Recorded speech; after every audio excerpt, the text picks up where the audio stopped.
Moins de 24 heures après que Rosiza eut déclaré la règle de la maison interdisant à Léon d'entrer dans sa chambre après 19 heures, Noah fit une demande inattendue qui laissa à la fois la reine du dragon argenté et Léon totalement sans voix. L'annonce imprévue eut lieu un vendredi soir, pendant le dîner. Rosiza, Léon et les jumelles étaient assis autour de la table, mangeant dans un silence confortable. Le steak préféré de Muhan était préparé à la perfection. Le calme fut brisé lorsque Rosiza toussa légèrement, ouvrant un œil pour jeter un coup d'œil à Léon et attirer son attention. Léon ferma les yeux et s'essuya la bouche, ses pensées dérivant vers l'annonce qu'il avait l'intention de faire ce soir-là. Lui et Rosiza avaient décidé d'annoncer aux jumelles sa grossesse. Pourtant, incertain de la réaction de Noah et Muhan, ils résolurent d'abord de tâter le terrain. Appuyant ses coudes sur la table, Léon demanda à Muhan si elle s'ennuyait parfois lorsque sa sœur n'était pas là et que lui et Rosiza étaient occupés. Muhan leva son couteau avec réflexion et répondit que non. Elle attendrait patiemment qu'il ait terminé avant d'aller le chercher.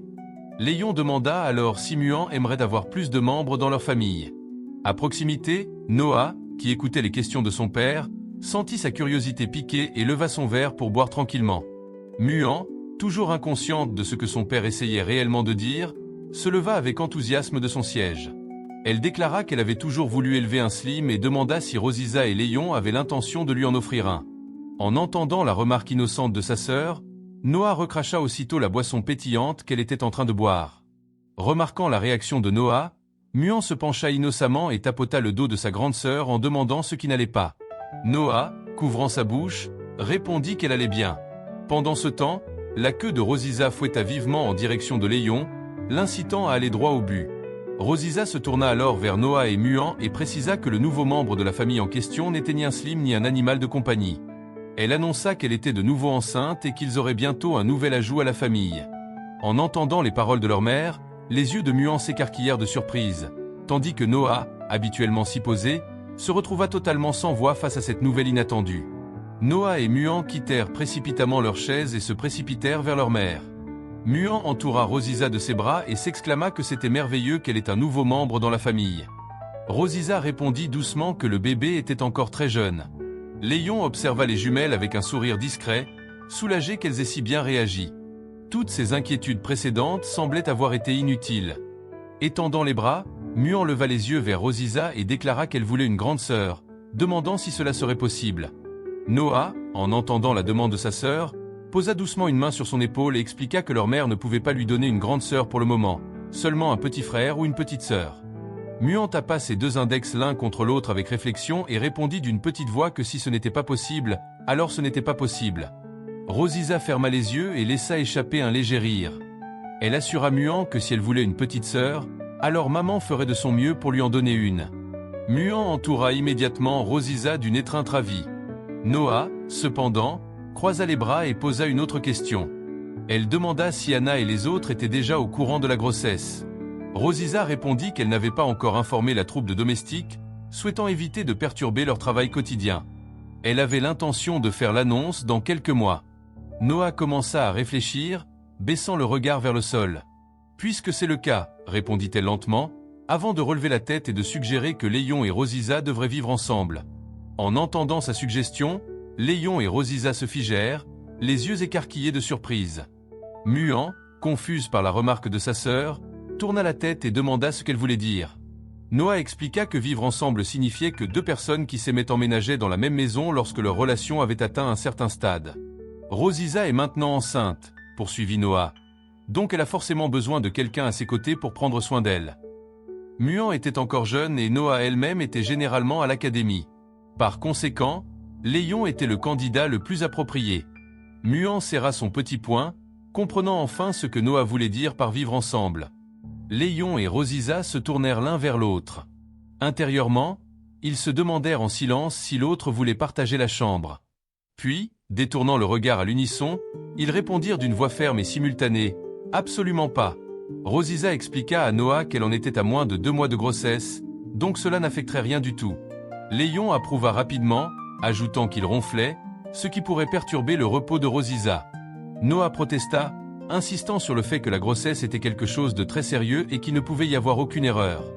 Elle argumenta que si leur mère avait du mal à prendre une décision, alors ils devraient régler cela par un vote familial. Elle demanda à tous ceux qui étaient d'accord pour que leur mère et leur père emménagent ensemble et partagent une chambre de lever la main. Muan fut la première à lever la main, déclarant qu'elle était d'accord avec Noah. Léon ferma les yeux, une pensée nerveuse traversant son esprit. Muan était tellement attachée à sa sœur qu'elle accepterait tout ce que Noah dirait. Léon regarda alors Rosisa avec un sourire, confiant qu'elle s'y opposerait certainement. Il se contenterait de la rejoindre et de voter contre. À sa grande stupeur, Rosisa leva la main et répondit calmement qu'elle s'abstenait. La mâchoire de Léon tomba. Il demanda pourquoi la dragonne avait abandonné et ce qu'elle préparait exactement. Fermant les yeux, il laissa échapper un rire gêné. Avec 2 votes pour et une abstention, le résultat était inchangé, quel que soit son choix. Il concéda qu'ils devraient vivre ensemble. Muan leva la main avec enthousiasme et déclara que maman et papa allaient vivre ensemble. Noah serra le poing et sourit discrètement, notant que son plan avait fonctionné. Elle leva les yeux vers sa mère, pensant qu'ainsi elle n'aurait pas à être triste et bouleversée toute seule. Noah prit alors la main de Muan et l'encouragea en disant qu'il n'y avait pas de temps à perdre. Leur père devrait déménager ce soir même. Elle suggéra d'aller aider Léon à déplacer ses affaires immédiatement. Muan accepta joyeusement. Alors que Léon regardait ses filles disparaître vers sa chambre, il s'interrogea intérieurement sur leur enthousiasme. Reportant son attention sur Rosisa, un sourire malicieux apparut sur son visage. C'était, songea-t-il, une situation plutôt favorable. Partager la même chambre que la dragonne signifiait qu'il pourrait mettre en œuvre son plan pour un 3e enfant de près, sans avoir à s'inquiéter de se faufiler dans sa chambre et d'être surpris. Rosisa, remarquant que Léon la fixait, lui demanda pourquoi il la regardait. Elle expliqua qu'elle ne s'était abstenue que parce qu'elle ne voulait pas décevoir leur fille. Mais Léon, elle s'interrompit au milieu de sa phrase. Léon demanda ce qui n'allait pas, pourquoi elle n'avait pas terminé ce qu'elle disait. Rosisa se pencha plus près et demanda pourquoi il semblait si satisfait de cet arrangement. Appréciait-il vraiment la perspective de dormir dans la même chambre qu'elle ? Déstabilisé, Léon paniqua et détourna le regard, insistant sur le fait qu'il n'aimait pas dormir avec elle. Ils commencèrent à quitter la salle à manger, tandis qu'il ajoutait que Rosisa était bien trop confiante. Il faisait cela uniquement pour ses filles, lui aussi. Rosisa ne le crut pas et exigea qu'il parle correctement. Alors que Léon, Noah et Muan marchaient dans les couloirs du château du Dragon Argenté en portant les affaires de Léon, Muan chantait bruyamment et joyeusement qu'il déménageait. En entrant dans la chambre de Rosisa, Noah et Muan coururent de l'autre côté de la pièce. Rosisa s'assit sur le canapé, les jambes croisées, et remarqua que Léon avait fait ses bagages si rapidement. Il n'avait apparemment pas beaucoup d'affaires. Léon répondit qu'il n'avait que quelques nécessités quotidiennes et des vêtements. Il n'y avait rien d'autre à emporter. Muan annonça qu'elle devrait suspendre les vêtements de leur père pour lui. Léon se tourna vers ses filles et leur dit d'attendre un instant, mais il était trop tard. De son sac, Noah et Muan sortirent 2 robes.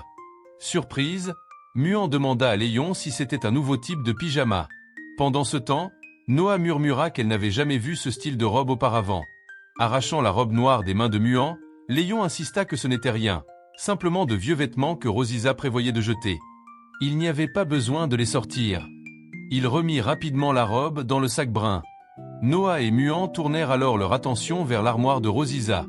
Muan pointa du doigt et remarqua à Noah que Rosisa avait des pyjamas assortis. Rosisa devint visiblement nerveuse. Noah, cependant, remarqua que les étiquettes étaient toujours attachées aux pyjamas de Léon. Elle interrogea sa mère. Ne les avait-elle pas achetées lorsqu'elle était allée à leur rendez-vous à Sky City ? Les étiquettes étaient encore dessus. Ne les avait-elle jamais portées depuis leur achat ? Rosisa répondit nerveusement que c'était parce qu'elle tenait beaucoup à ses vêtements. Muan suggéra alors que maintenant que maman et papa vivaient ensemble, il pourrait porter ses pyjamas assortis tous les jours, n'est-ce pas ? Léon répondit maladroitement que oui, il le ferait. Noah, cependant, n'était pas convaincu. Elle croisa les bras et répondit d'un ton soupçonneux, demandant si Léon et Rosisa allaient vraiment vivre ensemble pour toujours. Jouant le rôle d'un couple heureux, Rosisa se pencha contre la poitrine de Léon. Ensemble, ils répondirent à l'unisson que Noah n'avait pas à s'inquiéter. Ils ne se sépareraient pas. Intérieurement, Léon et Rosisa remarquèrent tous deux que Noah pouvait parfois être remarquablement perspicace.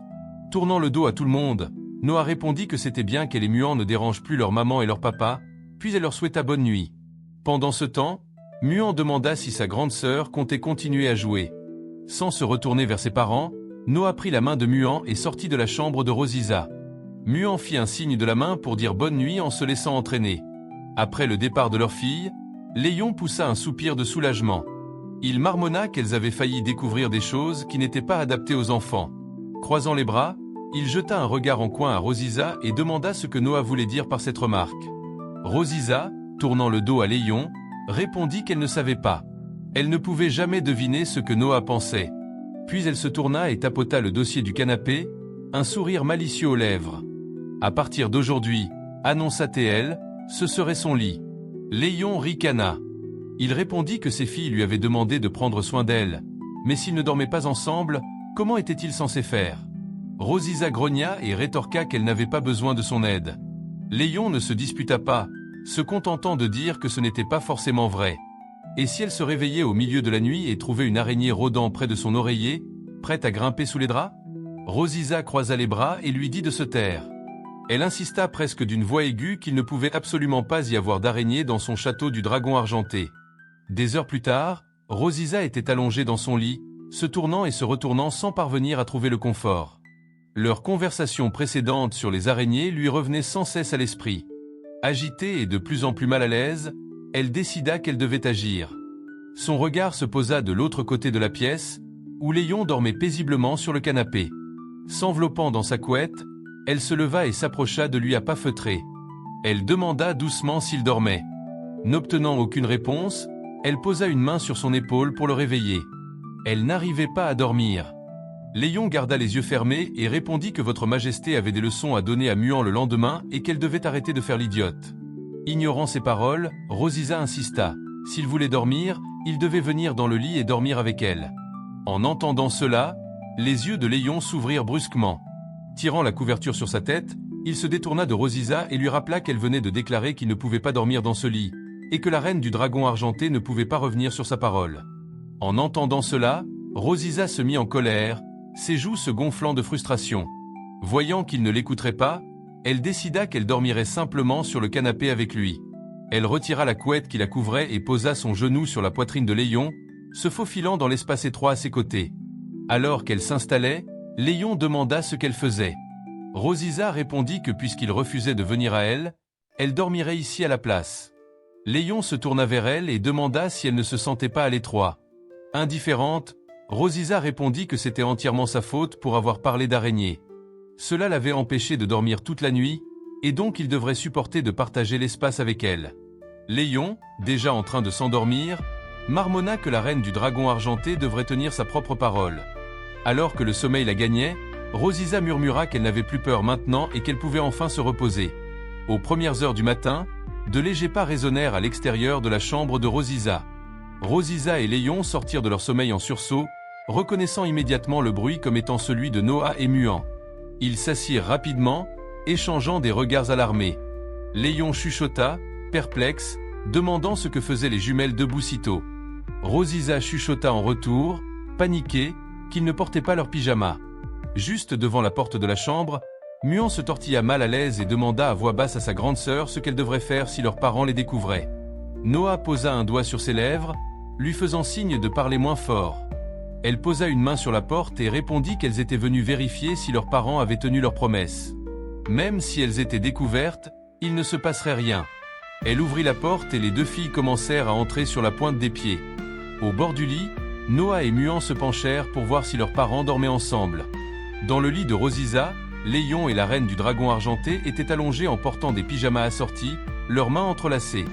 Muan confirma dans un chuchotement que leurs cibles dormaient bien ensemble et avec les vêtements de nuit assortis. Rosisa et Léon, feignant le sommeil, réalisèrent avec une alarme silencieuse que leur fille était venue les surveiller. Noah et Muan s'approchèrent sur la pointe des pieds jusqu'au bord du lit. Muan pointa leurs parents endormis et chuchota à Noah qu'ils portaient des pyjamas assortis. Noah, cependant, fut surprise de les voir partager le même lit. Il semblait qu'ils vivaient vraiment ensemble maintenant. En entendant la remarque de Noah, Muan ajouta qu'une fois, lorsque Noah était à l'école, elle était venue voir leurs parents et les avait trouvés enlacés et endormis exactement comme maintenant. Noah se tourna vers sa sœur, totalement stupéfaite.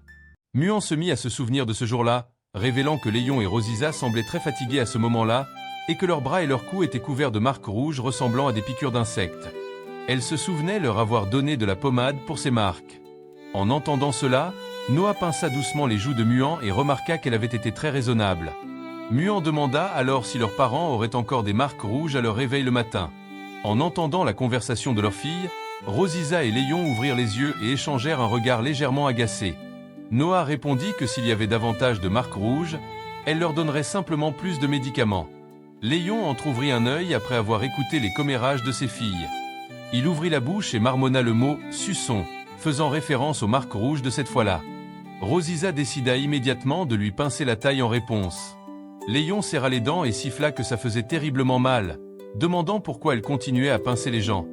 Rosisa porta cependant son index à ses lèvres et lui chuchota de ne pas faire de bruit. Mais Léon n'était pas prêt à la laisser s'en tirer après un pincement aussi vicieux. Puisqu'elle voulait jouer sale, il allait faire pareil. Sans hésiter, il attrapa sa main, se pencha et l'embrassa. Ce geste inattendu la déstabilisa complètement, ses joues devenant écarlates. Intérieurement, elle le traita de salaud. Rosisa tenta de repousser Léon, mais il continua à l'embrasser sans relâche, murmurant entre deux souffles qu'il devait rester silencieux. Pendant ce temps, Noah et Muan avaient tourné le dos à leurs parents. Muan, commençant à avoir de nouveaux sommeils, chuchota à Noah qu'elle devrait quitter la chambre. Noah acquiesça en tapotant doucement le dos de sa sœur. Alors qu'elle se dirigeait sur la pointe des pieds vers la sortie, Muan murmura que les forces spéciales de la fille dragon se retiraient. Juste avant de franchir la porte, Noah jeta un dernier regard en arrière. Un léger sourire se dessina sur son visage tandis qu'elle murmurait silencieusement « Bonne nuit » à ses parents. Pendant un long moment après le clic de la porte qui se referma, Rosisa et Léon continuèrent de s'embrasser, veillant à ne pas éveiller de soupçons. Dès qu'ils furent certains que Noah et Muan étaient partis, ils se séparèrent, essoufflés et troublés, s'asseyant tous deux bien droits sur le lit. Léon baissa les yeux et remarqua que la marque du dragon commençait à briller. Il marmonna à Rosisa qu'il ne pouvait pas continuer. La marque s'activait. Décidant de mettre un peu de distance entre eux, il bougea pour sortir du lit. Rosisa demanda où il allait. Léon se tourna légèrement et répondit qu'il battait lui aussi en retraite vers le canapé. Au moment où il allait partir, Rosisa tira sur sa manche, le ramenant vers elle. Avec une expression étonnamment innocente, elle tapota le matelas et lui dit qu'il n'avait pas besoin de retourner sur le canapé. Il pouvait rester et lui tenir compagnie. La vulnérabilité sincère dans son attitude prit Léon au dépourvu, le faisant rougir. Sa demande innocente, si différente de son comportement habituel, le toucha. Sans vraiment comprendre pourquoi, il se retrouva à accepter. Léon se réinstalla dans le lit de Rosisa, plaçant une main derrière sa tête pour se mettre à l'aise. De l'autre côté du lit, Rosisa ouvrit un œil, agité. Elle tourna la tête vers lui et lui demanda d'étendre son bras. Pris par surprise, Léon obéit sans poser de questions et étira son bras, demandant si cela convenait. Sans un mot, Rosisa posa sa tête contre son bras, puis murmura maladroitement « Bonne nuit ». Léon la rapprocha contre sa poitrine, réalisant que se retourner facilement cette nuit-là serait impossible. Néanmoins, cela ne le dérangeait pas. Il répondit à son tour d'un doux « Bonne nuit ». Le lendemain, Léon et Rosisa s'envolèrent vers Sky City. Leur objectif était d'acheter des compléments nutritionnels prénataux et des médicaments pour prévenir les fausses couches. Ils passèrent devant des étals animés, rassemblant les articles nécessaires en chemin. Rosisa fit remarquer à Léon qu'elle avait obtenu presque tout ce dont elle avait besoin, sauf une chose, le fruit du dragon. Chargé de sacs, Léon la regarda et répondit qu'ils avaient déjà visité 10 magasins de compléments alimentaires sans réussir à trouver ce fruit en particulier. Il demanda s'il n'existait pas d'alternative. Rosisa plissa les yeux d'agacement. Elle expliqua que ce fruit était un tonique très rare, connu pour ses effets apaisants et nourrissants sur le fœtus. Elle craignait qu'avec le temps, il lui devienne de plus en plus difficile de contrôler ses émotions et son tempérament. Elle l'avertit qu'il ferait mieux de prier pour qu'il puisse en acheter à Sky City, sinon Léon lui-même deviendrait son fruit du dragon de jade. Comprenant que sa tranquillité était en jeu, Léon accéléra le pas.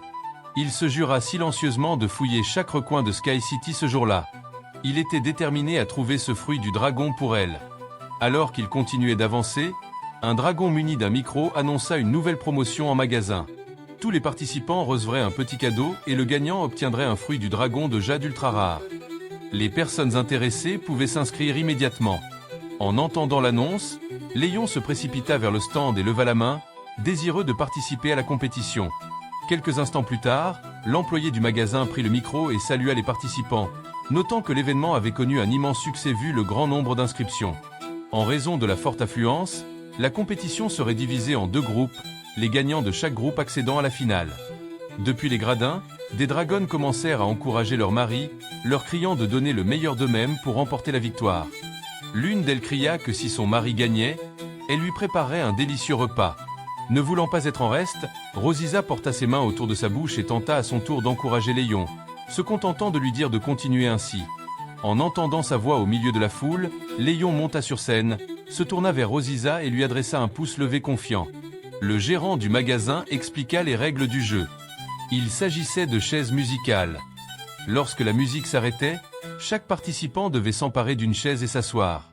Le dragon restant sans chaise serait éliminé. Le nombre de chaises diminuerait progressivement jusqu'à ce qu'il ne reste qu'un seul gagnant pour accéder à la finale. Léon pensa que la compétition ne semblait pas particulièrement difficile. Les dragons contre lesquels il concourait paraissaient ordinaires, pas spécialement puissants. Cependant, en observant les autres participants, son regard se posa sur une silhouette mystérieuse portant un chapeau. Le seul présent dégageant une véritable aura de dragon. Sa tâche venait de devenir considérablement plus compliquée.